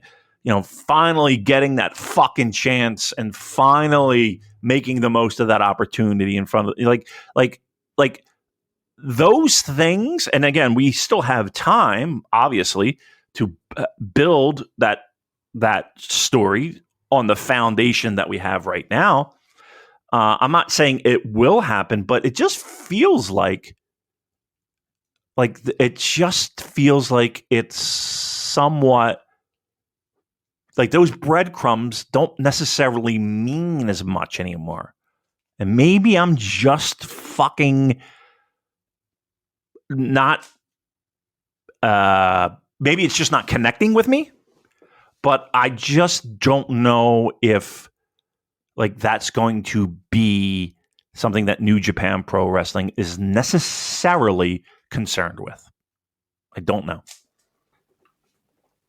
I think maybe the breadcrumbs got buggered up by COVID. That's my charitable reading of the situation. That I don't feel that the lifeless Jay White Okada feud of last year had been in Gedo's little book years prior. I just feel that there was a lot of treading water going on whilst waiting for things to get back to normal. And now, I mean, I'm more of an optimist. I mean, people might mock me and think, I'm just always trying to find the positive in these things. But I do feel that we have some breadcrumbs with these young guys who I thought have had, particularly in the case of Suji and Umino, really fantastic tournaments. So that is A block. B block, I mean, we got ELP, Taichi, Tangaloa, Kenta, Great-O-Khan, Yoshihashi.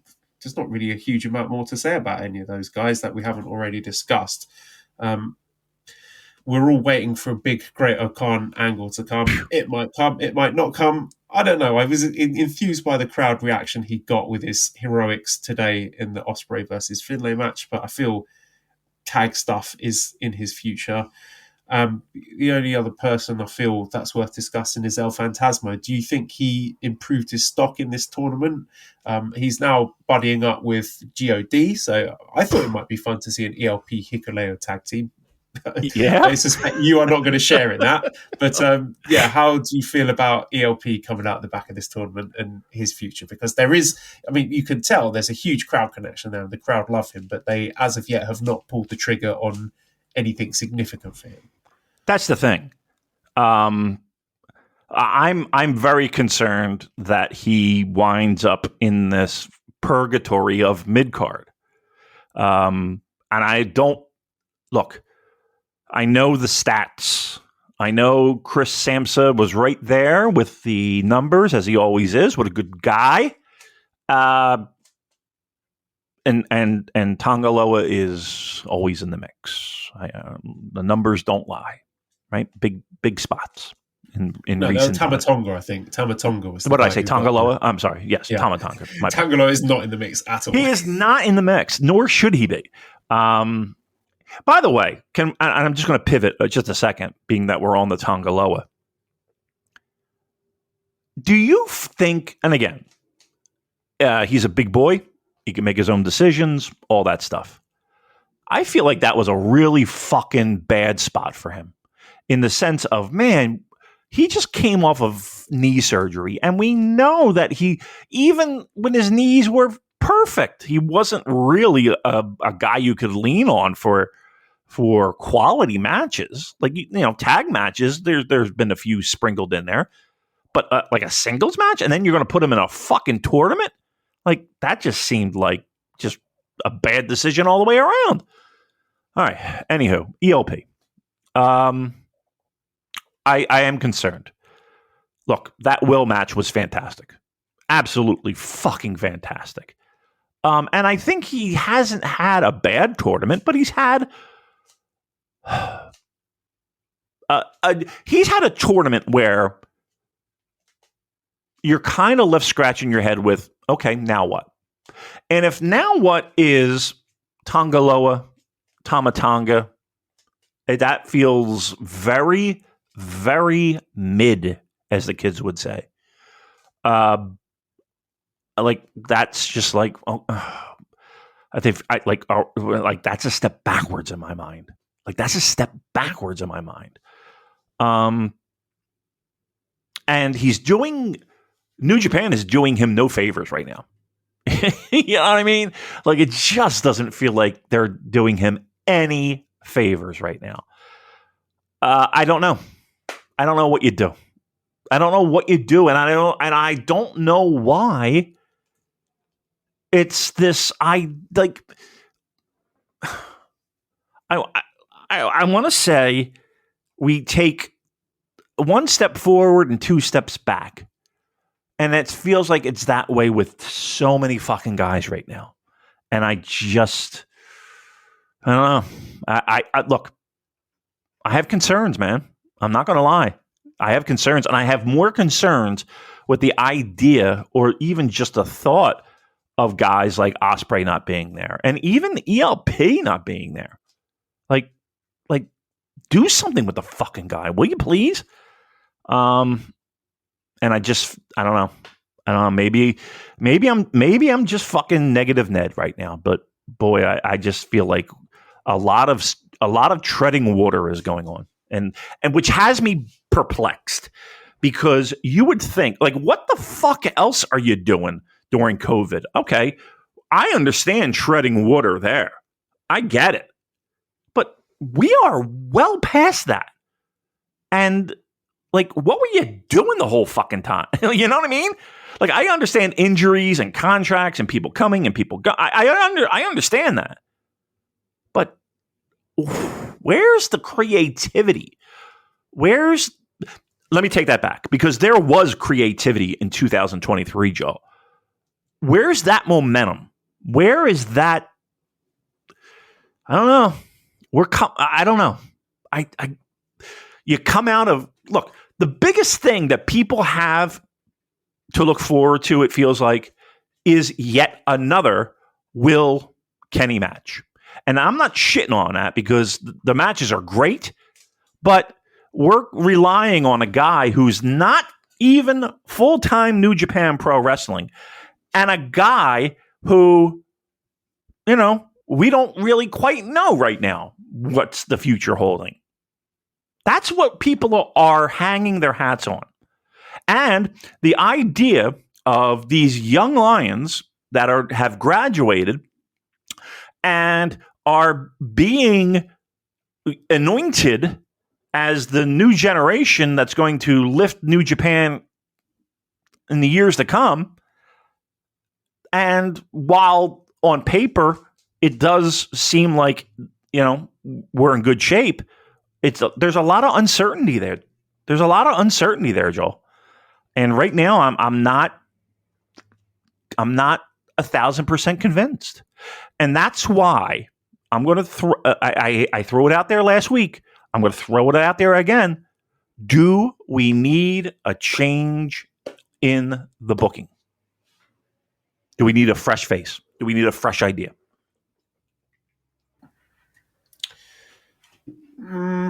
I want to see more from what happens with this new crop of, I say youngsters, but Shota, Suji, Gabe. I want to see what they do with Yu when he comes back. I want to see what happens with Oiwa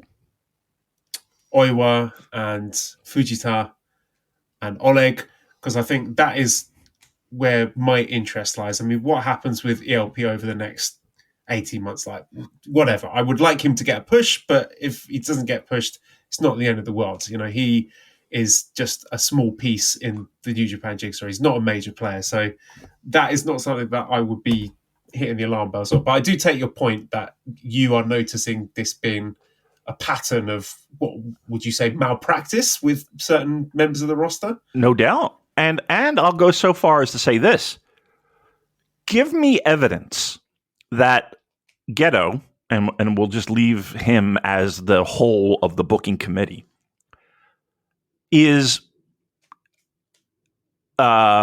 can work with talent that might not be as okay. Let's be honest here. He was handed a situation where he had a roster full of generational talent and turned it to gold, right?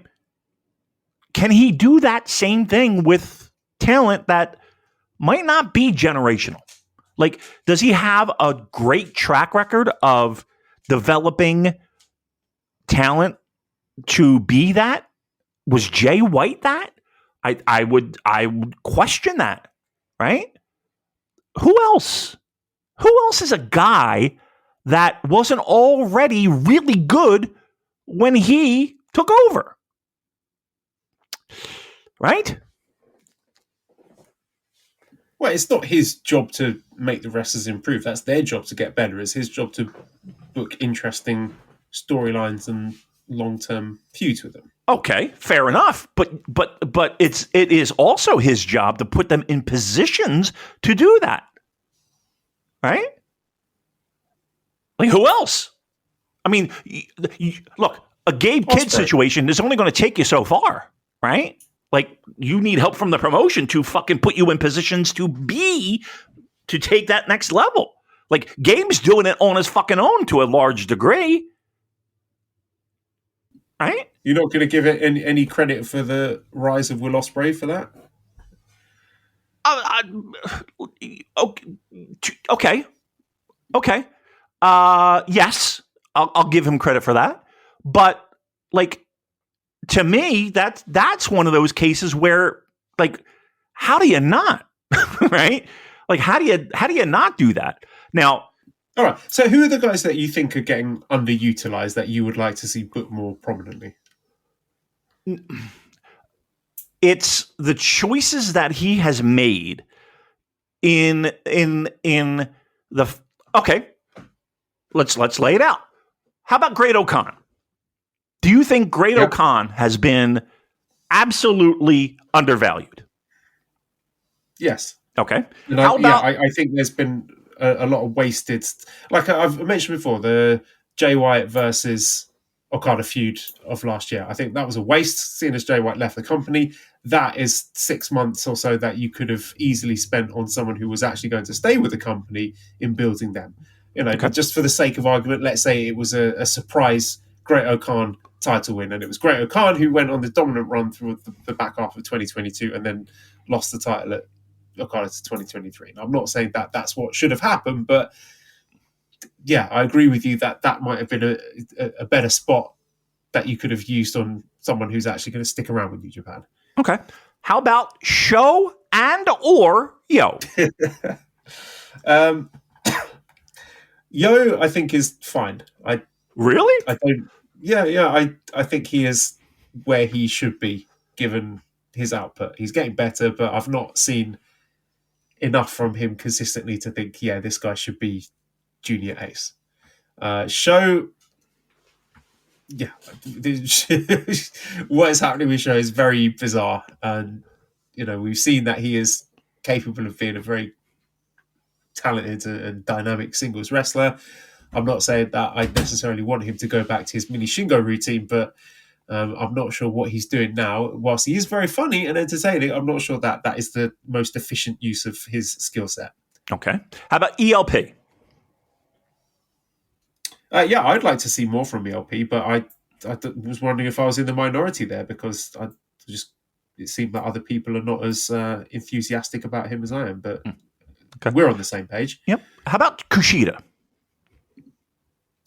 I'm okay with Kushida's spot at the moment. I mean, really? He has a spot? Yeah.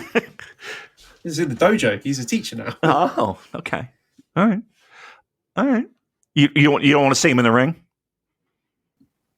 I do. I mean, I think there's a spot for him, but I don't think there's anything that could be done with Kushida that would make me think, oh, wow, yes, excited to see Kushida. I think the division's moved on from him. Okay. But when he was signed, I think people were very excited at the prospect of him returning to New Japan. Right? No? I think a lot of that was fantasy booking. I mean, true. Maybe we were guilty of it as well, but I don't think there was any point where I thought, yeah, he's definitely going to be turning heel and joining Bullet Club or whatever. Okay. He might not be interested in doing that, to be fair. He might just be cool with just coming in for the occasional tour and spending most of his time in Florida with his family. I mean, that sounds like a better life to me, to be honest with you, right? I mean, that's the way to go. Okay. Now let's talk about people who might be the opposite, right? Let's start with David Finlay. Is he a best choice? I think the jury's still out, and I think there's more time, but as of right now, David Finlay in the spot that he has. Yes, but I would like to believe that there's a flexibility to pivot away from that if a better option becomes available. Okay, and that's fair. How about? And I don't think there is that flexibility. Yep, I'm going to go the opposite way. And again, I'm just throwing names out. How about Juice Robinson? Yeah, drop the ball with him completely. Okay, all right. I mean, I feel like there are a lot of instances of that, and then the questionable decisions of who he has decided to run with. Like, to me, that's just, that's the proof's in the pudding. Now, again, wrestling style and wrestling, what New Japan Pro Wrestling represents in past years compared to what it is now, I think is plays a factor in that. But again, in the history of pro wrestling, it is rare to have someone in control of creative for that long. It just is. And I really think that we are at the point where possibly, and I'm throwing it out there, that we are at the point of diminishing returns. Like, look, where's Kikuchi when you need him? All right? That's all I got to say. All right? Like, let's bring Kikuchi back into the fold. All right? That's all I'm saying. Here. I mean, he's the one who writes all those compelling storylines that we love so much. All right, then. Big picture thoughts on C Block. There's not a huge amount to sink your teeth into here. Tamatonga, I think, has hit his ceiling. He's good. He's not great. I don't think he's ever going to progress past what we're seeing at this point. Eddie Kingston, I thought, was really good. I will give him his flowers. I thought he did really well. It peaked with the Ishii match, and I think a lot of that was Ishii doing the heavy lifting, but I thought he was a net positive to the tournament. So well done, Eddie. And I enjoyed him on commentary as well. You could feel sort of the reverence he had for the spot he'd been given and being able to work in New Japan and even being able to commentate on a Tanahashi Naito match. And that came through in his commentary, so I thought he did really well there. Shingo was all right. I think he fell below his usual high standards. I don't think it was a vintage tournament from him by any means. Mikey Nichols, I thought he came away with stonks increased. I think he worked really hard and showed a lot of fire and fight in him that has, I think, as I said before, increased enthusiasm in him and Shane going forward in a TMDK tag run. Hinare, I thought, has been one of the stronger members of the block. I thought he's had a really good tournament as well. I thought the Ishii and Shingo matches were outstanding. And Ishii as well, probably block MVP. And I know that's a chalk pick, but I thought he's had a really tremendous tournament and he does it with very little fuss. And, only 4 points for him. But, as cliche as it is, I think he showed a lot of other people up in this block. Eddie Kingston was a joy. He was a joy. And the biggest concerns that I think we both had was, okay, how is this going to work over the stretch of 7, 8, 9 matches when he doesn't really have that emotional attachment to who he's wrestling? But he made the most of that. I don't think, even if some of the matches weren't the greatest of matches, his heart and soul was in it, and it's hard not to root for the dude. And being able to experience something that he never thought would happen. You got to tip your cap to the guy. He's busted his ass, and has done everything in his power to make it worthwhile, and to hopefully get a call back. That's really, and I don't see why not.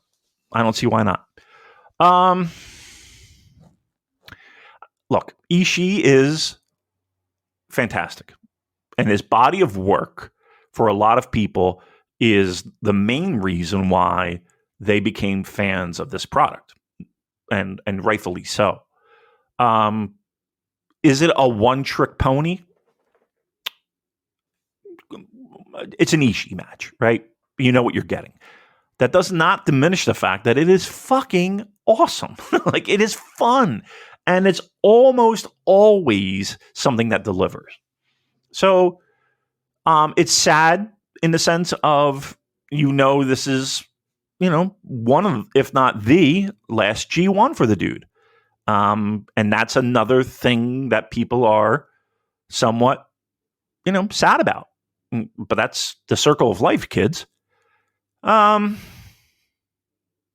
don't know. Is there anybody else that stood out to you there? I don't know. Did you enjoy Hinare? I did. But I think that the steam, he had a better first half than he did second half. And look, a fucking neck that is at best questionable, right? At this point. Says a lot about his fucking resolve and the balls that he fucking has. Let's be honest. I think he had an outstanding tournament first half. Second half, it was good. But yeah, I think, I truly believe that if his neck didn't get totally fucked up first match, that we would be there'd be more praise and more flowers coming his way. But yeah, you gotta admire the guy for making, once again, most of the situation, and you got to give him a tip of the cap, just having the fucking balls to tough it through, no doubt. And make no mistake about it. I mean, from what we understand, it's not like at this point it is a career-threatening injury, but trust me, he's hurt. he feels it, and he's gutting his way through it. So you got to tip your cap to the dude.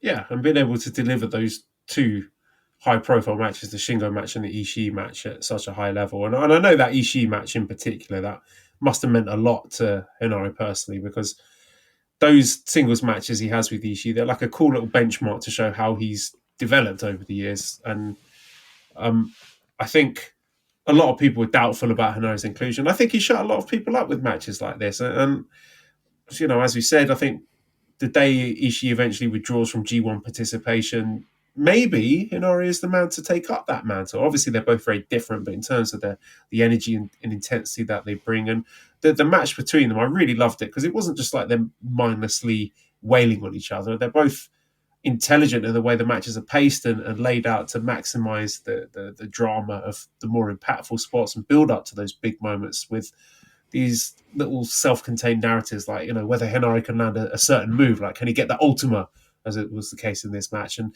really got the crowd involved in that. So I think, just hand-waving this with, it's beefy boys having a meat slapper, I think that's reductive. There's a lot of thought that goes into these matches. It's not just guys doing moves to each other. I thought it was a really fantastic match. Like, there was nothing at stake in terms of the block outcomes, but crowd loved it. I thought it was a nice moment for Henare to get that monkey off his back and stake his claim as one of the premier hard hitters in the company. So I enjoyed that one a lot.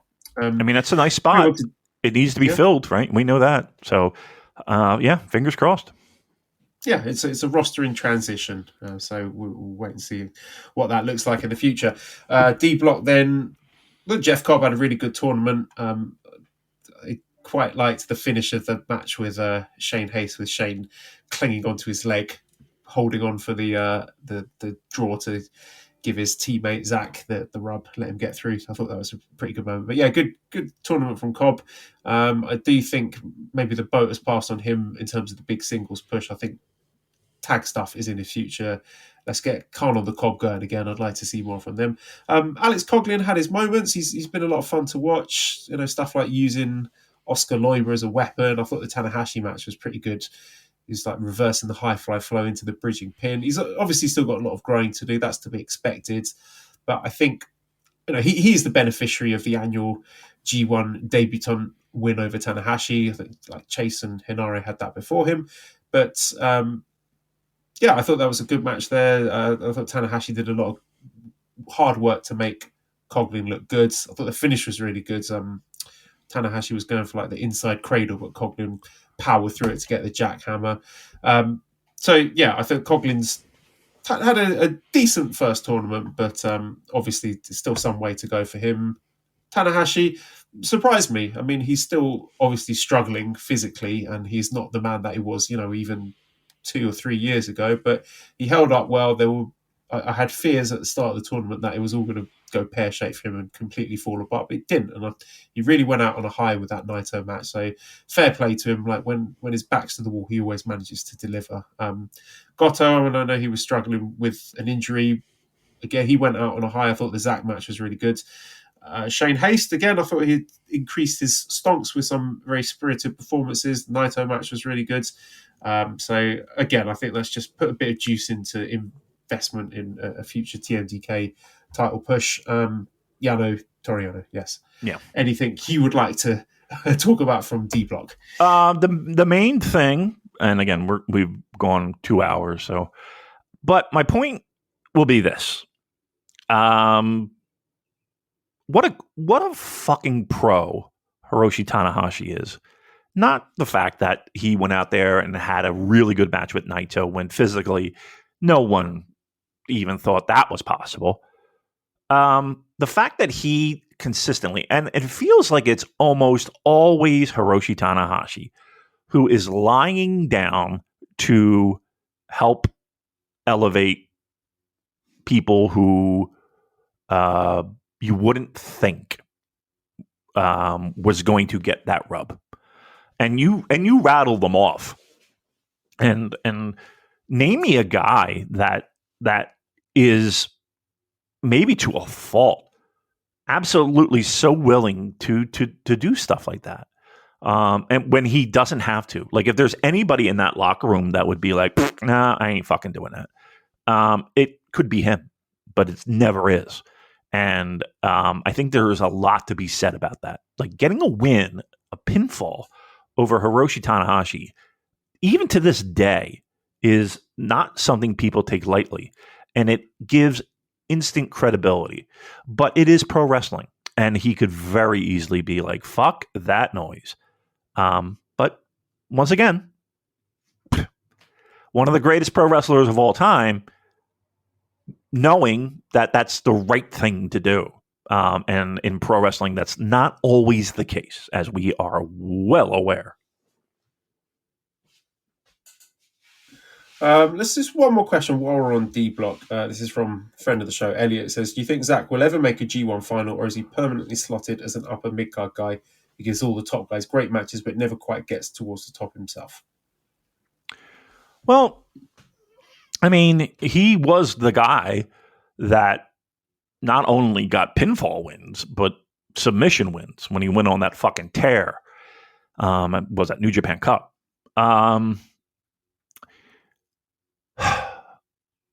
Look, if they were going to do it, I kind of feel like they would have done it, but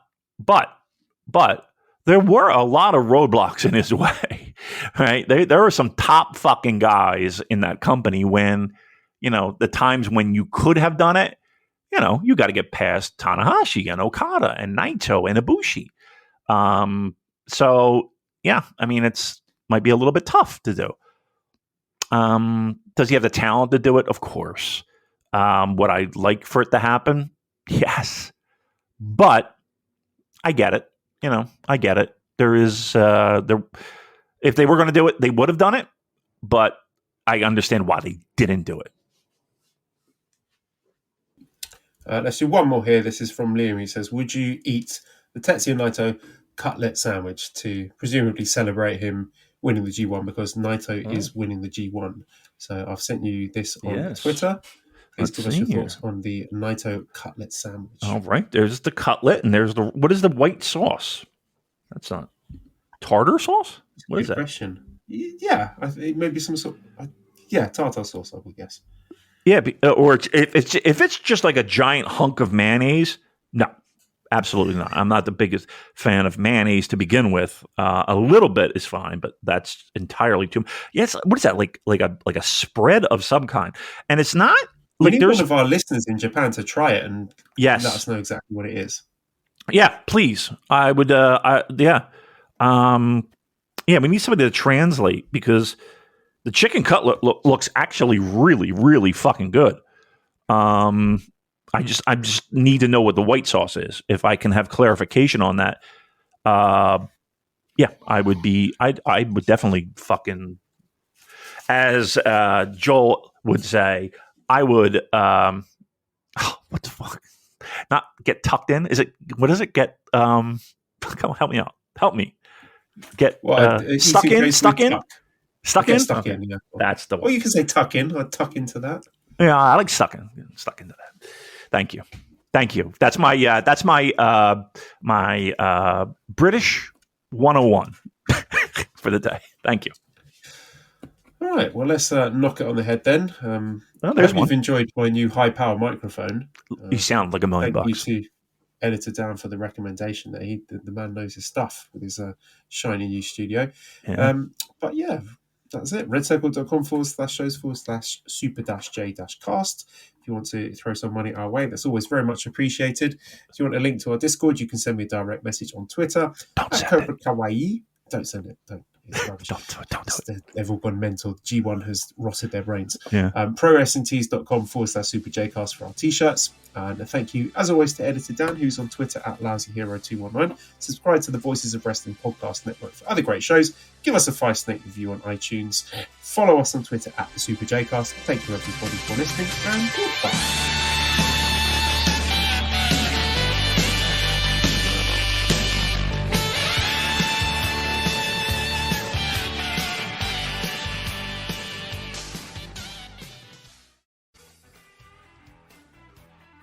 Hello, Voices of Wrestling listener. Dave Ryan here. Have you ever wondered to yourself how many hidden gems are hidden away inside the last years of World Championship Wrestling? Have you ever asked yourself how many tenuous gags can be made about the name Mike Enos? And have you ever thought about what it sounds like for two Irishmen to interpret a very chaotic company through its B show? The answers to all this and more are just a click away. Check out Days of Thunder every second Thursday on the Voices of Wrestling podcast network.